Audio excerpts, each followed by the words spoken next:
살게 하소서.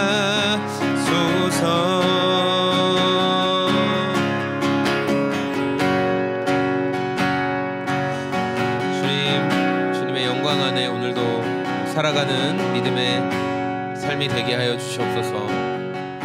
요한복음 4장 1절에서 14절 말씀은 예수님이 이 사마리아 땅 수가라는 지역에서 한 여인, 사마리아 여인을 만나는 내용이 기록되어 있죠. 이 앞에는 어떤 내용이 있었냐면은 예수님의 공동체, 예수님이 이제 제자들을 모으고 계시고 그런 상황에서 예수님보다 조금 더 먼저 사역을 진행하고 또 많은 유대인들의 관심을 받았던 침례주던 세례 요한, 침례주던 침례 요한의 그 사역이 있었습니다. 그래서 많은 사람들이 요한의 침례를 받기 위해 요한 공동체에 모여들었고 또 요한을 통해서 많은 사람들이 침례를 받았습니다. 그런데 이제 예수님과 또 예수님의 제자들, 성경에서는 예수님이 이제 침례를 준 게 아니고 예수님의 제자들이 침례를 베풀었다 이렇게 얘기하고 있는데, 어쨌든 이제 요한 공동체가 유대 종교 지도자들의 이렇게 귀추를 받고 있는, 그들이 주위에서 지켜보고 있었어요. 요한 공동체 이놈들 어떻게 하나 보자 이렇게 하고 있었는데, 갑자기 나타난 새로운 예수 공동체가 사람들의 관심을 받기 시작하는 거예요. 그리고 예수 공동체에서 막 침례도 주고 막 그러는 거죠. 그러니까 종교 지도자들이 볼 때 기분이 아주 좋지 않았어요. 요한이 베프티즘을 베푸는 것도 기분이 나빴는데, 아니 저 갑자기 또 나타난 예수 공동체가 사람들한테 베프티즘을 베풀다니 하면서 아주 안 좋아했죠. 여러분, 우리는 이제 보통 신앙생활 하면은 여러분 교회에서 세례 받으시잖아요. 또는 이제 뭐 침례교회 침례를 주고. 근데 여러분 세례 받을 때 어떻게 받으셨어요? 보통 내가 누구를 전도해서 또는 내가 전도를 받아서 이제 교회에 왔고, 교회에 와서 이제 신앙생활 하다가 이제 뭐 교회 어떤 절기나 이런 거에 따라서 여러분 이제 세례자 교육이 있습니다. 또는 뭐 침례자 교육이 있습니다. 이제 이런 말 들으시면 내가 저걸 좀 받아야 되겠구나 이런 생각을 하고, 그다음에 이제 정해진 어떤 문답 교육, 세례 문답 교육 또는 침례 교육 뭐 그런 걸 이제 받아요. 몇 주나 몇 개월간의 뭐 코스를 밟고, 뭐 몇 개월까지도 안 하죠. 솔직히 한 몇 주 정도 받죠. 사역자들과 전도사님이나 뭐 부목사님들과 함께 이렇게 뭐 세례 문답을 한 다음에 이제 교회가 정한 날짜에 그 세례를 받죠. 그래서 이제 세례를 받는데, 근데 이 당시에 세례를 주는, 그러니까 저는 이제 뭐 세례 침례란 용어를 정리하고 베프티즘이라고 할게요. 베프티즘이 원어니까. 베프티즘을 줄 때 어떻게 했냐? 나와가지고 몇 주간의 문답 교육을 받고 그 다음에 베프티즘을 받았냐? 그렇지 않았죠. 빌립 집사님 이야기 기억나시죠?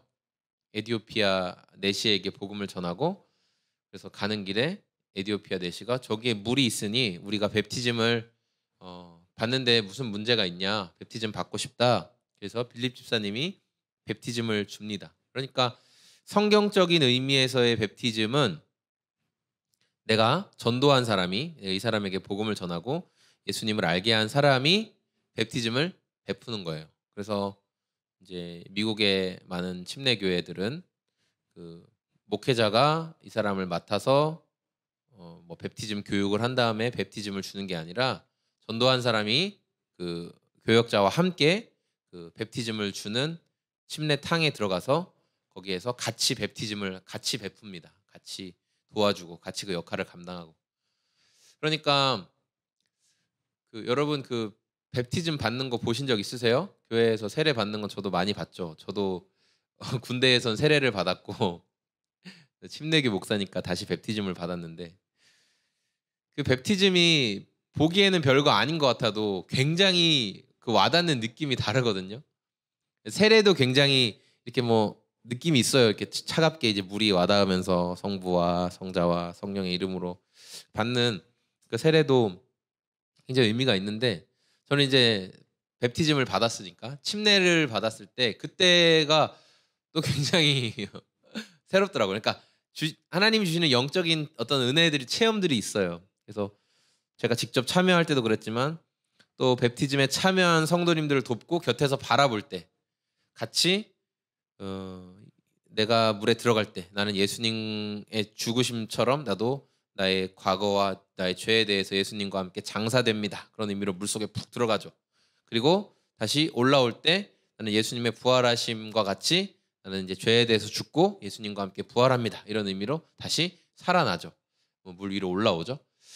그걸 옆에서 볼 때 굉장한 마음에 주시는 하나님 주시는 은혜들이 있거든요. 그런데 그게 내가 전도한 사람, 자기가 전도해서 아직 이제 우리나라 문화에서는 그 자기가 전도한 사람이 직접 들어가서 하는 경우는 잘 없고 보통은 그냥 목회자들이 하고 전도하신 분들은 이제 선물, 꽃다발이나 이렇게 선물들을 준비하고 있다가 같이 나눠주는 그런 일들을 많이 하는데 근데 그것을 하는데도 그분들이 굉장한 감격이 있어요. 내가 전도한 저분이 예수님을 나의 구원자와 주님으로 영접하고 이 베프티즘을 받을 때 그 감격이 있다는 거예요. 그런데 이때 당시에 내가 복음을 전하고 예수님을 믿게 하고 내가 예수님께로 이끌었던 그 사람을 베프티즘을 베푸는 일에 그 옆에서 함께 동참할 때 그게 얼마나 힘이 있었을 거예요. 그리고 그런 복음을 전하고 많은 사람들을 예수님께로 인도하는 그런 일들을 감당할 때 굉장한 영적인 권위가 있었겠죠. 그러니까 종교 지도자들은 뭐 요한 공동체든 예수 공동체든 자신들의 종교적 권위를 뺏어갈 수 있는 이러한 그 나타난 흐름들을 안 좋아했겠죠, 당연히. 왜냐하면 우리 건데 이러한 고유의 권한들, 유대인들에게 율법을 가르치고 그들을 율법의 도구 안에서 통제하고 다스리고 했던 것이 우리 고유의 권한이었는데 아니 침례 주던 요한이 나타나고 또 예수님의 제자들이 베프티즘을 베풀고 막 이런 일들이 벌어지면서 자기들이 통제하고 있던 유대인들의 마음이 혹시나 나눠지지 않을까, 갈라지지 않을까 그런 굉장한 두려움에 사로잡혔었던 것 같아요. 어쨌든 예수님은 그렇게 예수님의 제자들의 손길을 통해서 베프티즘을 베풀게 하셨습니다. 자, 그 일들을 하시고 다시 유대를 떠나서서 갈릴리로 가셔야 되는데 갈릴리로 가는 길에 사마리아를 거쳐서 가면 금방 갈 수 있는데 유대인들은 사마리아를 가고 싶어하지 않습니다. 왜냐하면은 사마리아 땅은 굉장히 저주받은 땅이고 우리로 쉽게 설명하면 이제 피가 섞여버린 땅. 유대인들은 순혈주의를 굉장히 중요하게 생각했어요. 우리는 하나님께 특별히 선택받은 자이고 우리는 구별된 사람들이고 우리 유대인들은 유대인끼리의 강력한 공동체 의식을 가지고 있고 뭐 이렇게 그런 생각을 가지고 있었는데 이 사마리아 사람들은 이 이스라엘을 정복했던 그 열강들의 강한 강대국들에 의해서 피가 섞여 버렸어요. 그들의 정책적으로 그러니까 유대인들과 정복한 나라들 사이에 이렇게 결혼을 많이 시켰죠. 그래서 피가 섞였어요. 쉽게 설명하면 그러다 보니까 남쪽에 있는 유대인들이 볼 때는 더럽고 피가 섞였고 저주받은 자들이고 이방인보다 더 심하게 모욕했고 너희들은 우리가 신앙을 지키기 위해 싸우고 그렇게 할 때 너희들은 타협하는 쪽을 택했다 이런 식으로 생각했죠. 그러니까 굉장히 사마리아 사람들을 악하게 보았던 거예요. 근데 예수님이 굳이 그 사마리아 지역을 지나가십니다. 유대인들은 그 길로 안 갔어요. 돌아갔어요. 그리고 지나가다 혹시 사마리아 땅에 먼지라도 묻으면 신발을 떨어버릴 정도로 절대 사마리아는 아주 생각하기도 싫어. 그렇게 말하는 곳이었단 말이에요. 근데 예수님이 그곳을 일부러 지나가시고 수가라는 마을에 이르르셔서 거기 한 우물가에 앉으셨어요. 그 우물은 야곱이 자기 아들 요셉에게 주었던 그런 우물이다라고 성경은 기록하고 있습니다. 야곱의 우물이죠. 그때가 낮 오정쯤, 그러니까 낮 12시예요. 가장 뜨거운 시간에 예수님이 우물가에 앉으셨어요. 마침 제자들은 먹을 것을 찾아서 밥 먹을 시간이니까 먹을 것을 찾아서 마을로 들어갔고 예수님은 거기에 갔다 와라. 예수님 이제 의도가 있으신 거죠. 갔다 와라. 먹을 거 구해 와라. 보내시고 우물가에 앉아 계시는데 한 여인이 이제 물동이를 가지고 물 길러 왔습니다. 예수님이 7절에 한 사마리아 여자가 물 길러 나왔다. 예수께서 그 여자에게 마실 물을 좀 달라고 하셨다. 예수님이 그 여자에게 이제 질문하시죠. 물 좀 주시오. 마실 물 좀 주시오. 이렇게 이야기했어요. 그러니까 이 여자가 굉장히 의아해하면서 물어보죠. 당신은 보니까 유대 사람인데 유대 사람인 당신이 어떻게 사마리아 여자인 나에게 물을 달라고 합니까? 성경이 기록하고 있죠. 유대 사람은 사마리아 사람과 상종도 안 한다. 그러니까 유대인인 예수님이 사마리아 사람에게 말을 붙였다는 것도 굉장히 의아한 일인데 심지어 여성에게 예수님이 이렇게 말을 붙였다는 것은 뭐 그들 문화나 관습에 있어서는 굉장히 충격적인 일이었던 거예요. 그래서 이 여자가 왜 나에게 말을 겁니까? 당신이 말을 거는 의도도 이해가 안 되고 보통은 사람 취급도 우리를 안 하면서 왜 말을 거십니까? 이런 태도로 반응했어요. 그때 예수님이 여자에게 말하시죠. 내가 하나님의 선물을 알고 또 너에게 물을 달라는 사람이 누구인 줄 알았더라면 도리어 내가 그에게 청하였을 것이고 그는 너에게 생수를 주었을 것이다. 만약에 네가 너와 대화하고 있는 존재, 그러니까 예수님이 어떤 분인 줄 알았으면 네가 나에게 아마 먼저 물을 달라고 했을 텐데 예수님이 이렇게 얘기하시죠. 내가 너에게 먼저 물을 달라고 얘기했구나. 근데 너는 그 의미를 모르고 있구나. 왜냐하면 예수님에 대해서 모르니까. 그러니까 이 여인이 뭐라고 대답해요? 11절에 선생님에게는 두레박도 없고 이 우물은 깊은데 선생님은 어디서 생수를 구하신단 말입니까? 12절에 선생님이 우리 조상 야곱보다 더 위대합니까? 그는 우리에게 이 우물을 주었고 그와 그 자녀들과 그 가축까지 다 이 우물을 마셨습니다. 이렇게 얘기해요. 무슨 말일까요? 예수님이 처음에 물을 달라고 했어요. 여자가 이제 물어보죠. 뭐 당신 보니까 당신이 나한테 물을 줄 수 있다고 또 이야기를 하시던데 내가 당신의 몰골을 보니까 예수님의 모습을 보니까 이 깊은 우물에서 물을 끌어올릴 바가지도 없고 뭐 그런데 당신이 어떻게 물을 준단 말입니까? 예. 우리에게는 이 우물이 굉장히 소중하고 귀한 우물인데 당신이 이 우물을 만든 사람보다 그러니까 야곱보다 당신이 더 대단한 사람입니까? 이렇게 물어보는 거죠. 우리가 이 우물의 혜택을 다 받았다. 이제 이런 이야기를 연결해서 하고 있는 거예요. 그러니까 예수님이 13절에 이 물을 마시는 사람은 다시 목마를 것이다. 그러나 내가 주는 물을 마시는 사람은 영원히 목마르지 아니할 것이다. 내가 주는 물은 그 사람 속에서 영생에 이르게 하는 샘물이 될 것이다. 이렇게 말씀하셨어요. 그러니까 우리가 이 여인과 예수님의 대화를 보면서 어떤 것을 생각할 수 있냐면 보통 우리가 하나님과의 관계성 안에서 하나님과 어떤 기도 또는 대화를 교제를 하면서 내가 생각하는 어떤 모양과 모습을 하나님이 이렇게 즉시로 이루어 주시거나 응답해 주시지 않을 때 우리는 하나님이 정말 그렇게 할 수 있는 능력이 있는 분이냐라는 질문을 합니다. 하나님 이 일들을 이루어 주시지 않는 거 보니 하나님은 그런 능력이 없으신가 봅니다. 근데 이렇게 말로 대놓고 하지 않습니다. 그냥 우리의 태도로 또는 우리의 의식 아래 깔려있는 생각으로 하나님을 은근히 무시하죠. 이거 봐. 하나님 이거 못하네. 이런 능력이 없네. 우리가 이런 생각을 하는 겁니다. 여러분 그리고 능력이 없는 사람에게 부탁하면 거기 어리석은 일이잖아요. 그러니까 우리가 하나님은 능력이 없다고 마음속에서 은근히 생각하고 믿어버리기 때문에 더 이상 그분에게 기도를 하거나 그분을 의지하거나 생각하지 않고 이제 내가 내 살 길을 찾아서 행동하는 거죠. 예수님과 여인의 대화 속에서도 여인은 예수님이 내가 너에게 생수를 줄 수 있다. 이 고여있는 우물물 말고 정말 흐르는 생명을 가득히 공급해 줄 수 있는 이 물을 내가 너에게 줄 수 있다. 이렇게 이야기하니까 당신 보니까 뭐 두레박도 없고 뭐 물도 못 줄 것 같이 생겼는데 당신이 무엇을 할 수 있느냐 이런 식으로 제한 사항들만 얘기해요. 안 된다. 당신은 안 된다. 당신은 어렵다. 그러면서 자기가 알고 있는 굉장히 소중하고 큰 사람에 대해서 이야기하죠. 야곱. 우리는 야곱이 준 이 우물의 혜택을 야곱 때도 받았고 지금 우리도 받고 있다. 우리 가축들도 그리고 사람들도 야곱이 준 이 우물 때문에 우리가 산다. 그런 얘기를 하고 있어요. 여러분, 우리는 이 질문을 이 대화 속에서 이런 생각을 해봤으면 좋겠어요.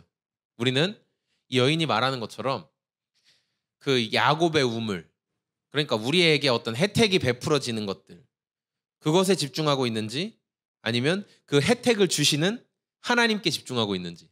그러니까 우리가 집중하고 있는 관점, 항상 나에게 어떤 현상, 어떠한 일이 벌어졌어?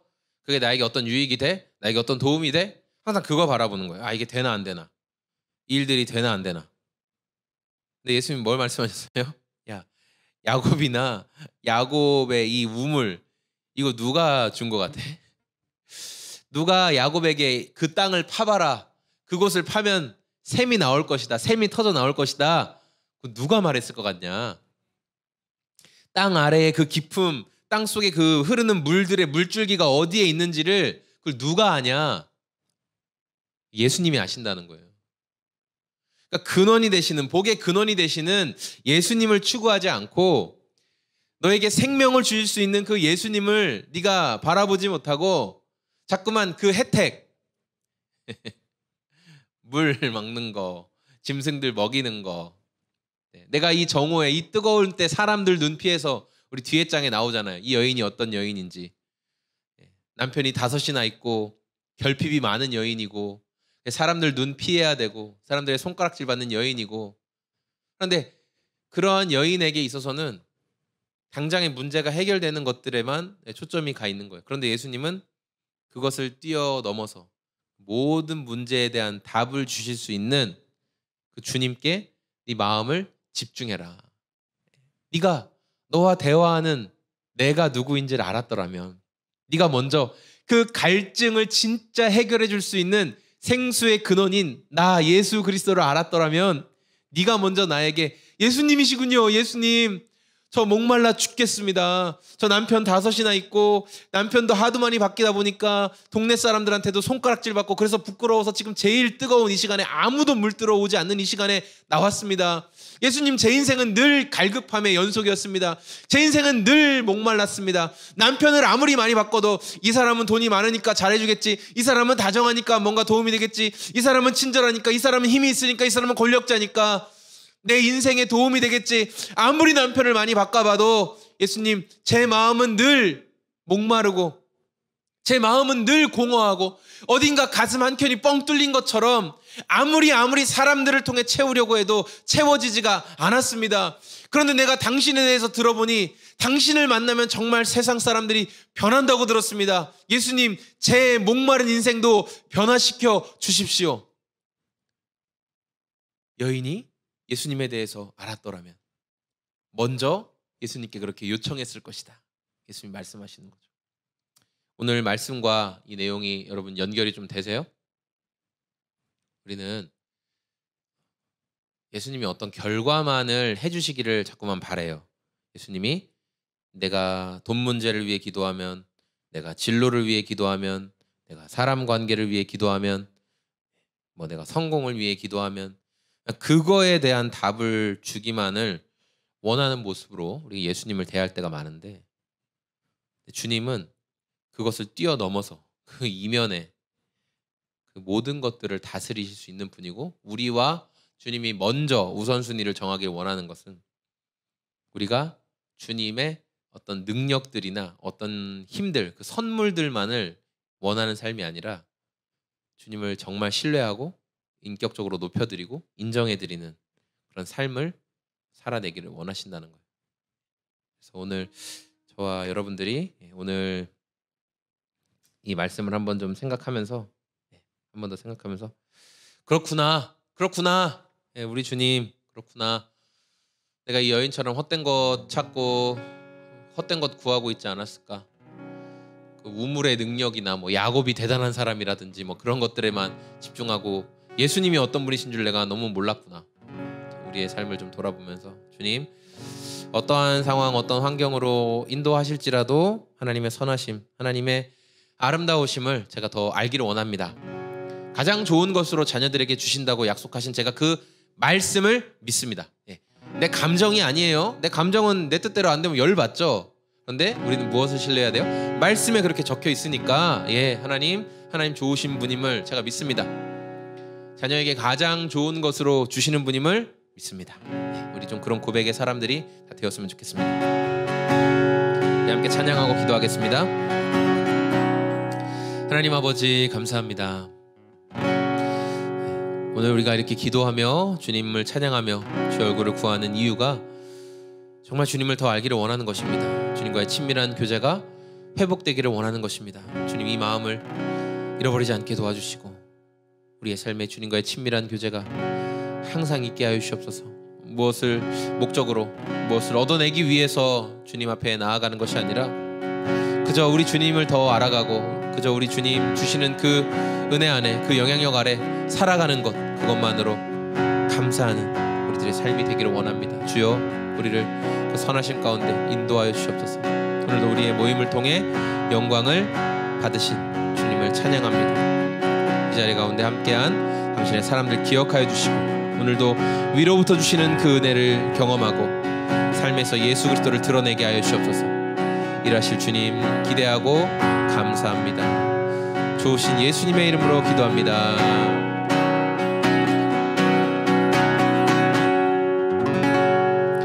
네, 여러분 감사합니다.